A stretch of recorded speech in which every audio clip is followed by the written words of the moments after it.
ഇപ്പൊ ഈ ഫിലിമില് ഒരു നെപ്പോട്ടിസം എന്ന് പറഞ്ഞിട്ട് പുതിയൊരു വേർഡ് കോയിൻ ചെയ്യും. അതായത് അച്ഛന്റെ പാത പിന്തുടർന്ന മക്കൾ വരുന്നതാണ്. ഇപ്പം ഈ ബിസിനസ്സിലും അങ്ങനെ ഒരു പാറ്റേൺ, ഇപ്പം ബിസിനസ് നെപ്പോട്ടിസം എന്ന് പറയുന്ന രീതിക്ക് നെപ്പോട്ടിസം എന്നുള്ള വേർഡ് കൂടുതലും ഞാൻ കേട്ടിരിക്കുന്നത് ഇൻഡസ്ട്രിയിലാണ്. പൊളിറ്റിക്സ് അങ്ങനെ ഓരോരോ ഇതിലുണ്ട്. പക്ഷെ ബിസിനസ്സിലെ നെപ്പോട്ടിസത്തെക്കാളും കൂടുതൽ നെപ്പോട്ടിസം ഉണ്ടെങ്കിലും ഞാൻ പറയാം, ഇപ്പൊ ഏത് ഇൻഡസ്ട്രി എടുത്ത് നോക്കിയാലും നെപ്പോട്ടിസം ഉണ്ട്. പിന്നെ ഞാൻ പറയുന്നില്ല ഉണ്ടാവുമായിരിക്കാം, ഉണ്ട്.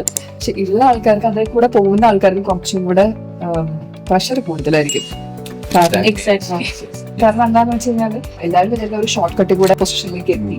പക്ഷെ ഫ്രം ദെയർ അവരുടെ ഡ്യൂട്ടിയാണ് അത് എക്സ്ട്രാ ഓർഡിനറി ആക്കുന്നത്. സോ അത് എത്ര പറഞ്ഞാലും പുറമെ നിന്ന് കാണുന്ന ആൾക്കാർക്ക് വിചാരിക്കും ഓക്കെ ഇത് ഇന്നാളുടെ മോളായതുകൊണ്ട് അല്ലെങ്കിൽ മോനായതുകൊണ്ട് ശരിയായിരിക്കാം. മേ ബി ആ രണ്ടോ മൂന്നോ സ്റ്റെപ്പ് സ്കിപ്പ് ചെയ്ത് അവർ എത്തിയിട്ടുണ്ടാവാം.